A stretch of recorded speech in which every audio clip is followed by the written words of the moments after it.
Hello बच्चों, हाय। स्वागत है आप सभी का अपना चैनल एजुकेशन इज पावर में। तो प्यारे बच्चों, आशा है कि आप लोग स्वस्थ होंगे, मस्त होंगे एवं तंदुरुस्त होंगे और आप लोगों की पढ़ाई एकदम बेहतरीन तरीके से चल रही होगी। तो प्यारे बच्चों, आज हम लोग पढ़ने वाले हैं क्लास 9th के केमिस्ट्री चैप्टर नंबर 1, हमारे परिवेश के पदार्थ। ठीक है ना। क्या पढ़ने वाले हैं? तो हमारे परिवेश के पदार्थ के बारे में पढ़ने वाले हैं। चैप्टर नंबर 1 है, जो कि ये लेक्चर नंबर 3 है। प्यारे बच्चों, लेक्चर नंबर 1 और 2 प्रीवियस वीडियो में हैं। ठीक है ना।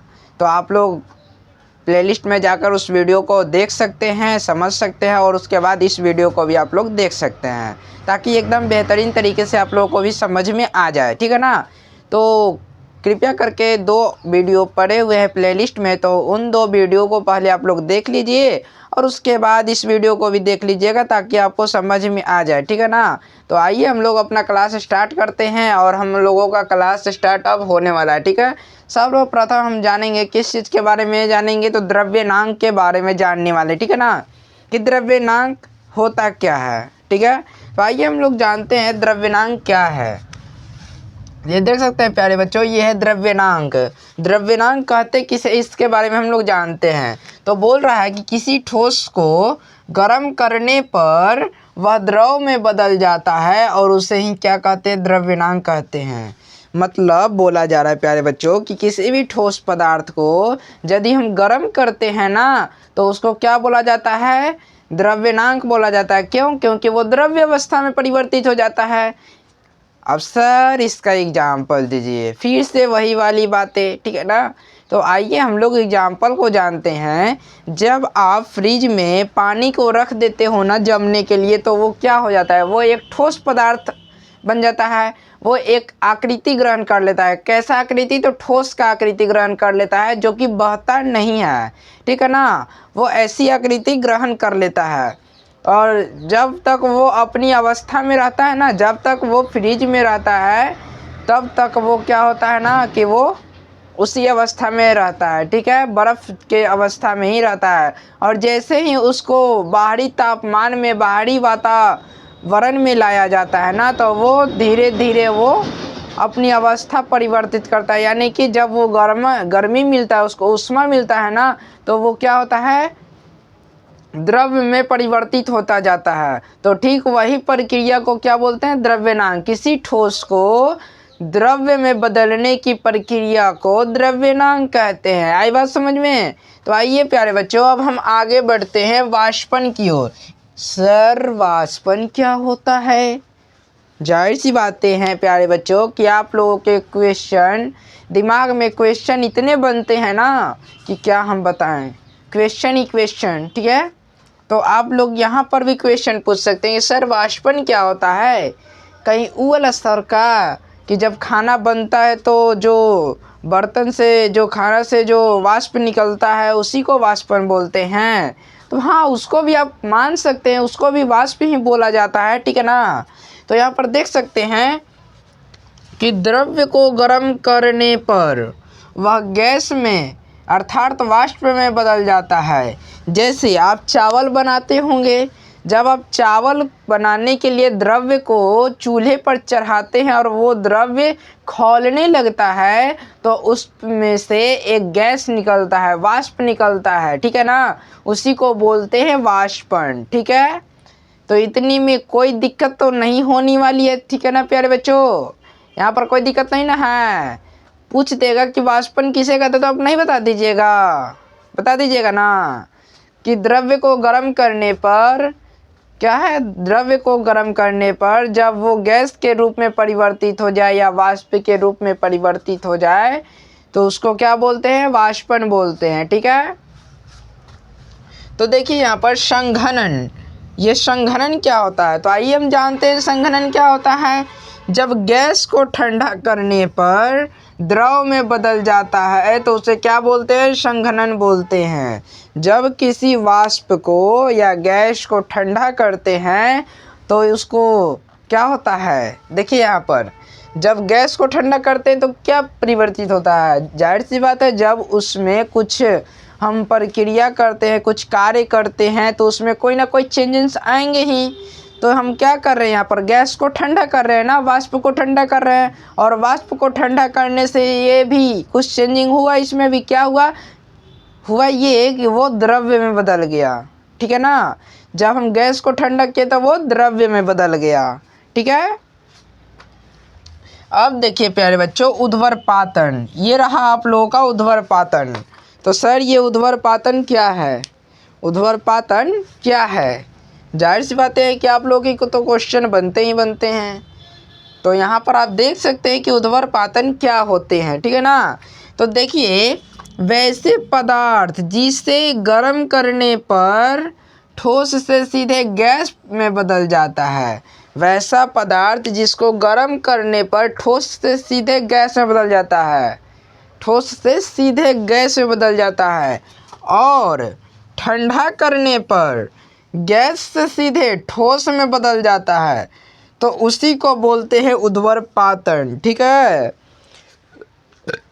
ठीक है प्यारे बच्चों, उसी को क्या बोलते हैं, ऊर्ध्वपातन बोलते हैं। तो सर वो कौन कौन सी ऐसी चीज़ें हैं जिसमें ये ऊर्ध्वपातन होते हैं, तो आइए अभी जानते हैं।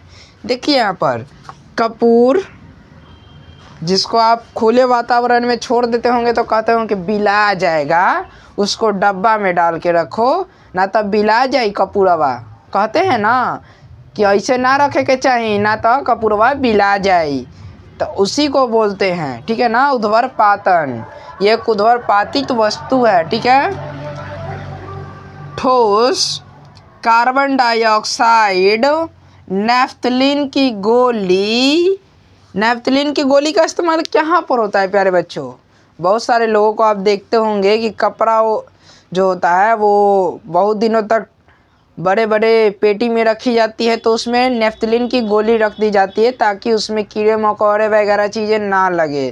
ठीक है ना, ख़राब ना हो, इसीलिए उसके स्मेल से ये कीड़े मकोड़े जो होते हैं वो नहीं आते हैं, और आ भी जाते हैं तो मृत हो जाते हैं।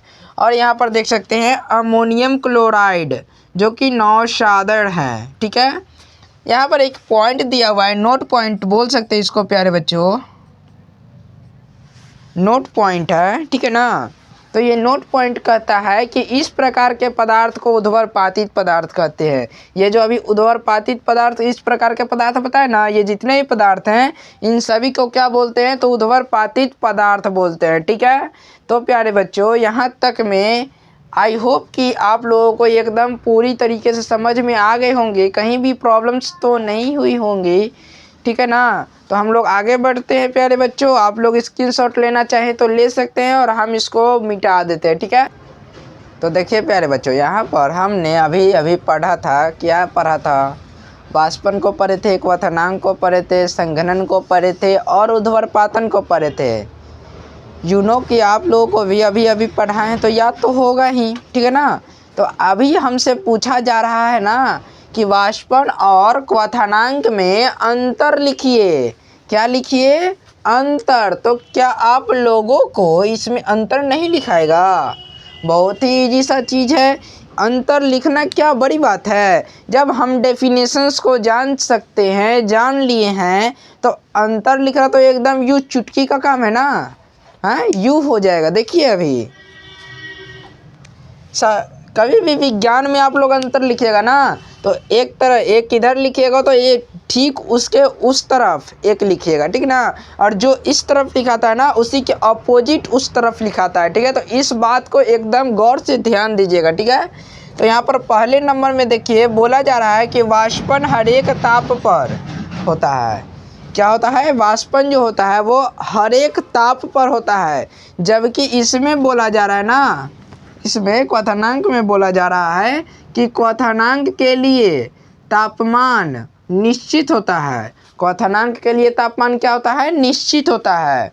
ठीक है, और यहाँ पर देखिए वाष्पन की क्रिया पानी के ऊपरी सतह से होता है। वाष्पन की क्रिया क्या होता है, पानी की ऊपरी सतह से होता है। ठीक है, ऊपरी सतह से होता है, जबकि इसमें क्वथनांक में बताया जा रहा है ना कि क्वथनांक पूरे द्रव्य में होता है। ठीक है, क्वथनांक क्या होता है, पूरे द्रव्य में होता है। ठीक है प्यारे बच्चों। तो यहाँ तक में क्या प्यारे बच्चों आप लोगों को कहीं भी प्रॉब्लम है? कितना इजी सा अंतर है, 2 ही अंतर लिखने थे और हमने 2 अंतर को लिख डाला, है ना। तो प्यारे बच्चों इसको स्क्रीनशॉट आप लेना चाहते हैं ना तो ले लीजिए और हम इसको मिटा देते हैं, ठीक है। तो देखिए प्यारे बच्चों अभी हम लोग जानने वाले हैं, क्या जानने वाले हैं? वाष्पीकरण को प्रभावित करने वाले कारक के बारे में हम लोग जानेंगे, ठीक है ना। हम लोग वाष्पीकरण को प्रभावित करने वाले कारक के बारे में जानेंगे कि कितने कारक हैं। तो इनके मेनली 4 कारक है, ठीक है ना प्यारे बच्चों। कौन कौन से हैं 4 कारक? तो देखिए यहाँ पर पहला है सतह का क्षेत्रफल, दूसरा है तापमान, तीसरा है वायु के वेग पर और चौथा है आर्द्रता पर, ठीक है। ये 4 कारक हैं जिसको हम लोगों को पढ़ना है, ठीक है ना। तो आइए हम लोग जानते हैं सतह के क्षेत्रफल को। तो ये सतह के क्षेत्रफल क्या होता है, इस कारक में हम लोगों को पहला पढ़ना है सतह के क्षेत्रफल में। तो देखिए यहाँ पर लिखा हुआ है कि अगर ये मार्कर को क्या हो गया, लगता है कि इंक खत्म हो गया प्यारे बच्चों, 1 मिनट रुक जाइएगा। यहाँ पर आप देख सकते हैं प्यारे बच्चों कि सतह का क्षेत्रफल जो है उसमें हम लोगों को क्या पढ़ना है। देखिए यहाँ पर हम लोगों को पढ़ना है कि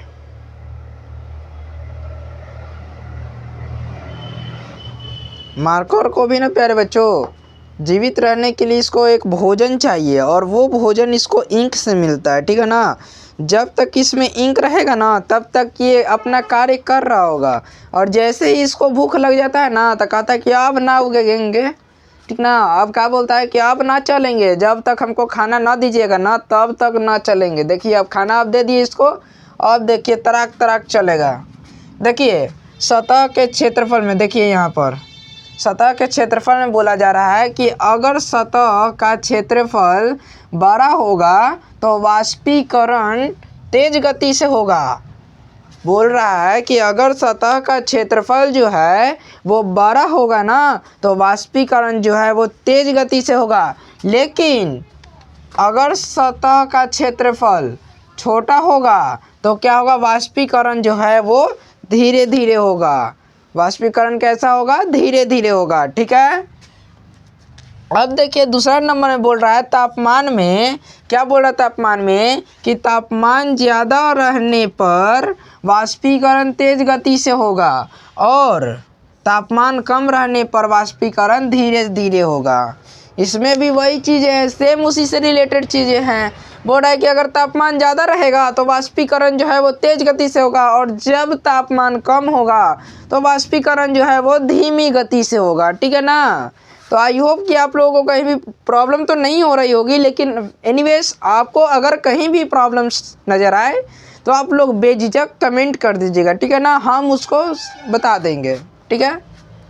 यहाँ पर देखिए वायु के वेग पर, वायु के वेग पर में हमको क्या जानना है कि वायु के वेग या फिर गति ज़्यादा, वायु की गति ज़्यादा रहने पर वाष्पीकरण तेज गति से होगा, ठीक है ना, और वेग कम रहने पर वाष्पीकरण धीरे गति से होगा। सिर्फ वही चीज़ें तो इसमें भी है प्यारे बच्चों, ठीक है। तो इसमें भी कोई दिक्कत नहीं है। यहाँ पर आप देख सकते हैं चौथा नंबर में आर्द्रता पर, तो आर्द्रता पर में क्या है, आर्द्रता पर क्या है, तो इसमें बताया जा रहा है कि वायु से नमी की मात्रा को आर्द्रता कहते हैं। आर्द्रता पूछ दिया जाता है कि आर्द्रता किसे कहते हैं, तो वायु से नमी की मात्रा को क्या बोलते हैं, आर्द्रता बोलते हैं, ठीक है, आर्द्रता बोलते हैं।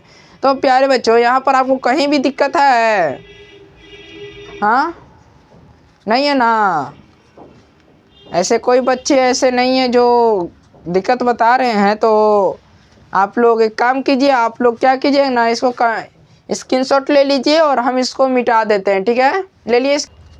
तो देखिए प्यारे बच्चों यहाँ पर अभी हम लोगों को जानना है, क्या जानना है, द्रव्य की गुप्त ऊष्मा के बारे में जानना है, ठीक है ना। क्या हम जानने वाले हैं, द्रव्य की गुप्त ऊष्मा, कि द्रव्य की गुप्त ऊष्मा क्या होता है। तो 1 kg ठोस को द्रव में बदलने में जितना ऊष्मा की आवश्यकता होता है ना उसी को द्रव्य की गुप्त ऊष्मा बोलते हैं। 1 केजी द्रव्य को 1 केजी ठोस को सॉरी प्यारे बच्चों 1 केजी ठोस को द्रव में बदलने के लिए जितनी ऊष्मा की आवश्यकता होता है उसी को क्या बोलते हैं, द्रव्य की गुप्त ऊष्मा बोलते हैं। ठीक है, तो प्यारे बच्चों यहाँ पर देख सकते हैं आप वाष्प की गुप्त ऊष्मा क्या होता है।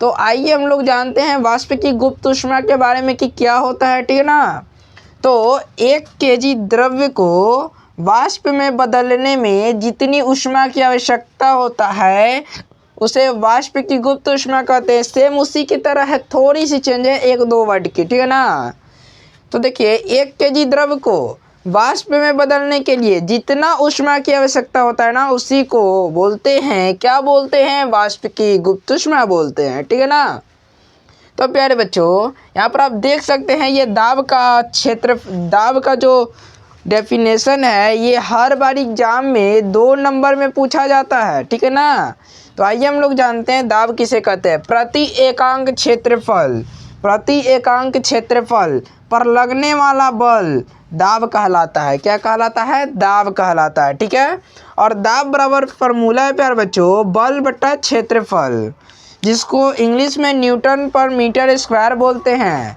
और इसका मात्रक की बात करें ना तो मात्रक है पास्कल। ठीक है, दाब का मात्रक क्या होता है, ऐसा ही मात्रक पास्कल होता है। आइए हम जानते हैं वायुमंडलीय दाब क्या होता है। वायुमंडलीय दाब जो होता है प्यारे बच्चों वायु के द्वारा लगने वाले दाब को क्या बोलते हैं, वायुमंडलीय दाब बोलते हैं।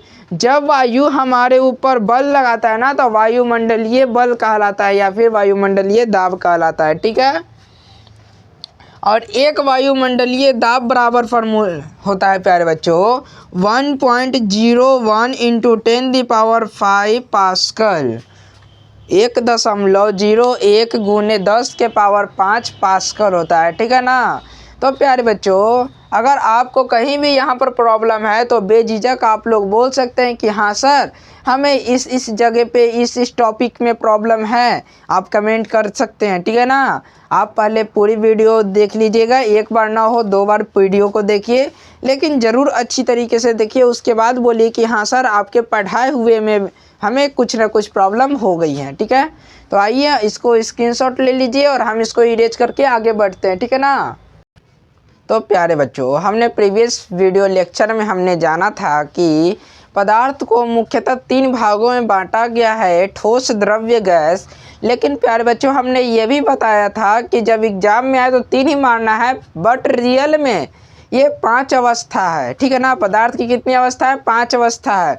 लेकिन मैंने बोला था कि वो 2 अवस्था समय आने पर मैं बताऊंगा। ठीक है ना, तो आज प्यारे बच्चों वो समय आ गया है कि आप लोगों को चौथे और 5वीं अवस्था के बारे में जानकारी प्राप्त हो। ठीक है ना, तो देखिए प्यारे बच्चों यहाँ पर पदार्थ की जो चौथी अवस्था है ना उसको बोलते हैं प्लाज्मा।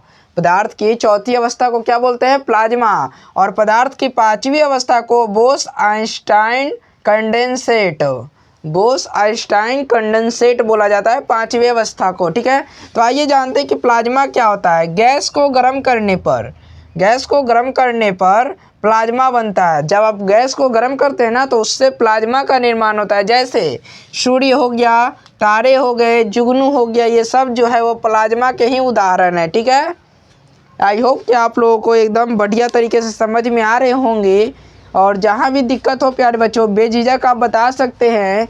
यहाँ पर खोजकर्ता की बात करें, ये बोस आइंस्टाइन कंडेंसेट के खोजकर्ता की बात करें तो इनका नाम है, भारतीय वैज्ञानिक थे ये, भारतीय वैज्ञानिक थे। इनका जो नाम है वो सत्येंद्र नाथ बोस है। क्या है, सत्येंद्र नाथ बोस। और इन्होंने ही इस 5वीं अवस्था के बारे में खोजा था।